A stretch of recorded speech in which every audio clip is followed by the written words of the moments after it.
नमस्कार दोस्तों, मैं पूर्ण प्रकाश आपका इस YouTube चैनल पर स्वागत करता हूं। जैसा कि हमने पिछले वीडियो में कहा था कि आपके अधूरे सिलेबस को पूरा करने के लिए हमने इस चैनल को शुरू किया है, जिसमें आपका सहयोग अपेक्षित है। इसलिए आप सबसे पहले इस YouTube चैनल को सब्सक्राइब करके तुरंत ही जो नए वीडियो की नोटिफिकेशन मिले आप उनको तुरंत देखें। इस क्रम में हम सबसे पहले शुरू करेंगे BA BEd BSc BEd तथा बीएड फर्स्ट ईयर के जो बीएड के कॉमन पेपर होते हैं उसमें से सबसे पहला पेपर चाइल्डहुड एवं ग्रोइंग अप अर्थात बाल्यावस्था एवं उसका विकास। इसमें 5वीं यूनिट जिसमें व्यक्तित्व अर्थात पर्सनैलिटी के बारे में बताया गया है, इसके बारे में हम चर्चा करेंगे।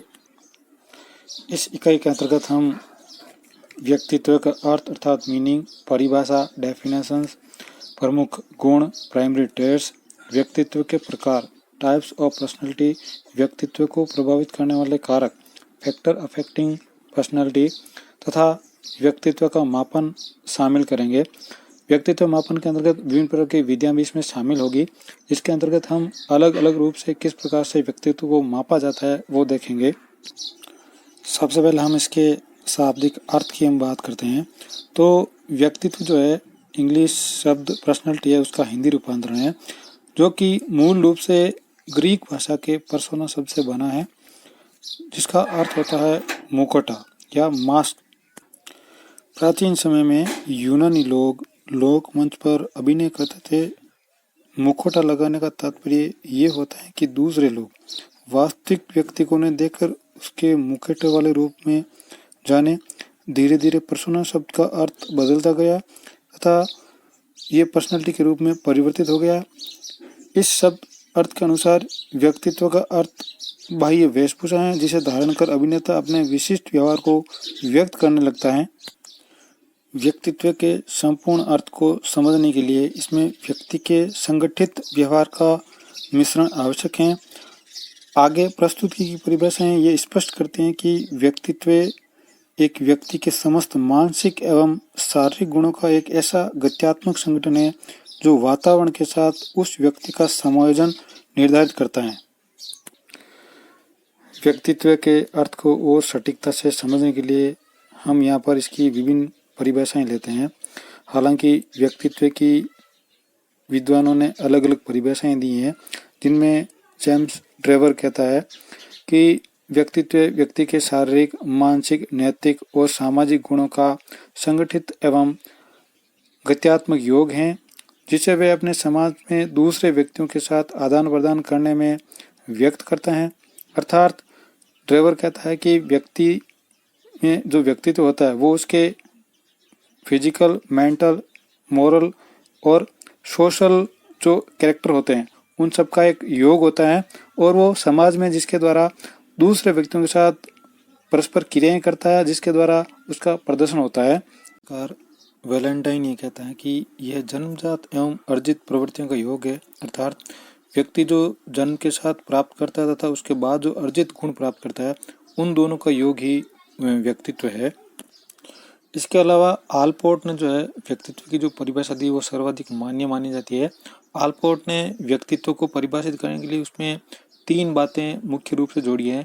जैसे वो कहता है कि व्यक्तित्व बहुत से गतिशील गुणों का समूह होता है, संगठन होता है।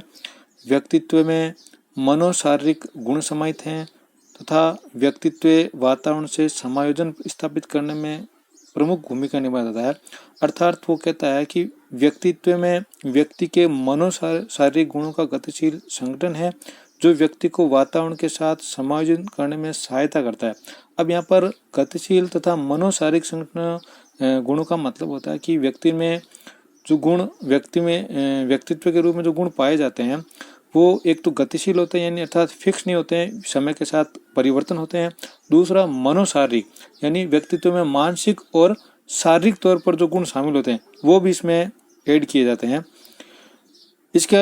इस प्रकार व्यक्तित्व की परिभाषाएं देखते हैं तो हमें पता चलता है कि व्यक्तित्व के अंतर्गत व्यक्ति के वो सारे गुण समायोजित किए जा सकते हैं, जिसके द्वारा व्यक्ति जो है अपने पहचान को निर्मित करता है तथा परिवर्तनशील वातावरण के समायोजन स्थापित करने की कोशिश करता है।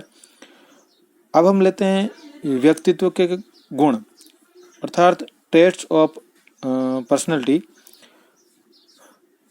गुण या शील गुण जिसे हम कहते हैं वो व्यक्ति के वह गुण होते हैं जिनके कारण व्यक्तित्व का निर्माण होता है, अर्थात ये भी कह सकते हैं कि वे 20 तत्व हैं जिनके द्वारा किसी व्यक्ति का व्यक्तित्व निर्मित होता है, हम उन्हें शील गुण या गुण कह सकते हैं।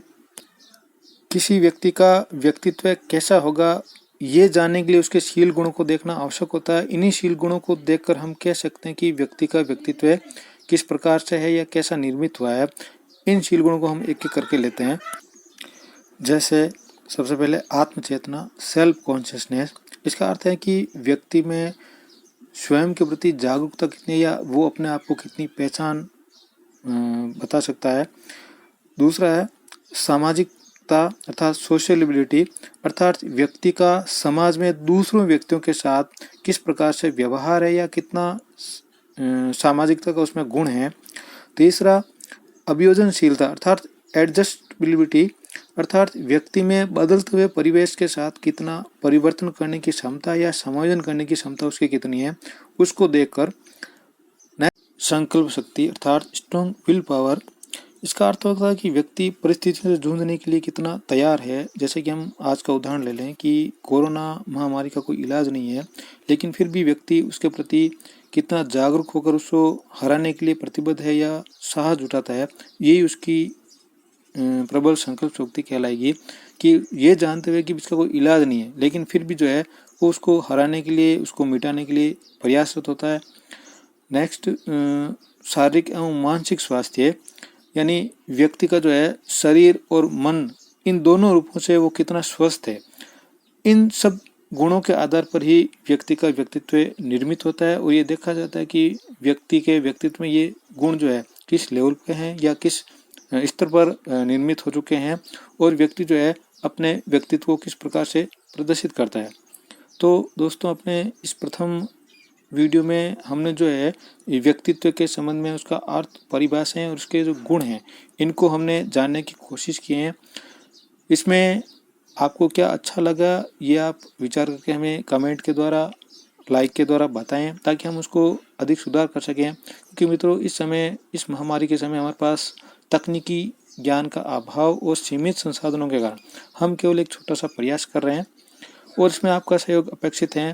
तो इसके लिए आप सबसे पहले सब्सक्राइब कीजिए इस चैनल को और उसमें मिलने वाले नोटिफिकेशन को देखकर तुरंत ही वीडियो को देखें, समझें और जो कमी हो या जो आपको चीज़ समझ नहीं आती है आप उसको हमें कमेंट के द्वारा बताएं ताकि हम उसको सुधार कर सकें। धन्यवाद, नमस्कार।